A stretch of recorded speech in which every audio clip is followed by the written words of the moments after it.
Greetings, fellow Whovians. Well, time to take another trip down memory lane as we talk about another Pertwee era episode. This time, we're going to be looking at the Claws of Axos. Here we go. The Axons land on Earth, desperately need of fuel. They propose to exchange the miracle substance called axonite for some much-needed energy.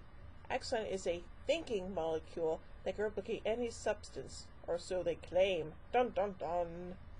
As it turns out, the ship is a single organism called Axos, whose purpose is to feed itself by draining all energy through the axonite, which is just part of itself, including the energy of every life form on Earth. The deception about the axonite's beneficial properties was to facilitate the distribution of axonite across the globe. Meanwhile, the Master, who was captured by Axos and used his knowledge of Earth as a bargaining chip for his life and freedom, escapes Axos and makes his way to the Doctor's TARDIS, his own having been seized by Axos. He plans to repair it to escape from Earth. Axos itself becomes interested in the Doctor's knowledge of time travel, and now plans to broaden its feeding base by traveling through time as well as space. The Doctor, realizing this, plans to trick Axos into linking up its drive unit to his TARDIS so that he can send Axos into a perpetual time loop. After tricking the Master into completing the repairs on his TARDIS, the Doctor does just that. This results in every part of Axos dematerializing from Earth, including the Axon automatons and the axonite.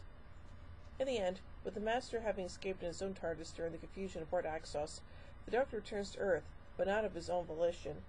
The Time Lords have programmed the TARDIS to always return to Earth, making the Doctor, as he notes, some kind of a galactic yo-yo. Yeah, that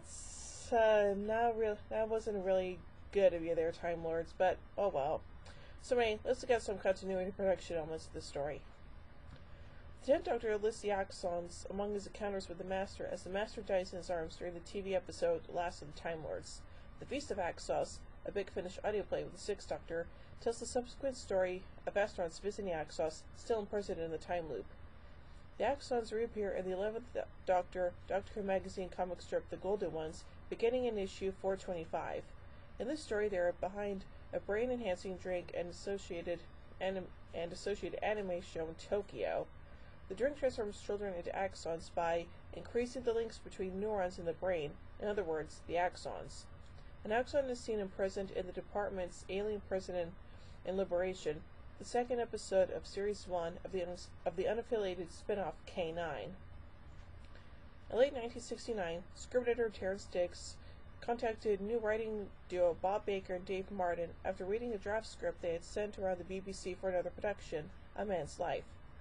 After offering the duo a 7-part story in November 1969 for Doctor Who's 8th season, Baker and Martin submitted some very storylines they had. Despite the storylines not being suitable for a serial, Dix commissioned an opening episode from them on December 1st, but as a 6-parter rather than a 7-parter. The original storyline for the serial was set in central London, with the Battersea Power Station taking the place of Newton Power Complex. However, the serial would have been too expensive to make on the budget available, and Dix probably told the writing pair to scale down the story. After going back to the storyline stage, they decided to set the story just outside London and excluded the large action scenes set in space and around major landmarks in London. Working titles for this story included Doctor Who and the Gift, The Friendly Invasion, The Axons, and The Vampire from Space. The last title was used through the production of the first 2 episodes, and was only changed by the time filming began of the 3rd. The DVD release contains unused footage and cuts from the story that are packaged with the original title sequence, naming the story as The Vampires from Space. The serial was envisaged to be a 6-parter, but the concept of the storyline changed as development progressed. Location shooting was planned to take place over 5 days in early 1971, starting on January 4th. Filming would take place in various locations around Kent, mainly Dungeness. During the location of the shooting scenes with the tramp, an overnight snowstorm necessitated the creation of a line of dialogue in the program to explain that the variations of weather from shot to shot in these scenes, filmed on various days but supposedly taking place within minutes of each other, are freak weather conditions as a result of the Axos' arrival. A common myth about this story is that the color separation overlay, or CSO, backgrounds were accidentally omitted in some of the car interior scenes, even the blue screen behind the characters. In reality, the blue was supposed to represent the sky. The differing shades of blue compared to location exterior footage is a result of shots' separate origins. This is contradicted by Paul Vinius in an interview, in which he states, quote, "I would have put a background in it, and I'll tell you why they didn't put a background in there. It wasn't lit properly. There wasn't enough blue in it to key it, or yellow or green or whatever it was. It was shot wrong. It shouldn't have been shot in the studio, and it should have been shot on X-Chrome. These days of modern technology, you could easily key it easily, but it wouldn't look right," end quote. For reasons unexplained, the only titles for the serial used the second Doctor's version of the Doctor Who theme music as opposed to the third Doctor's, as did the Mind of Evil and Terror of the Autons.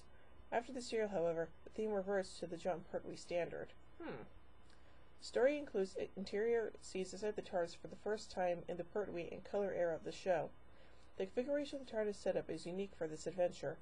The TARDIS monitor appears to be a circular screen embedded in one of the roundels of the console wall, rather than the traditional rectangular screen.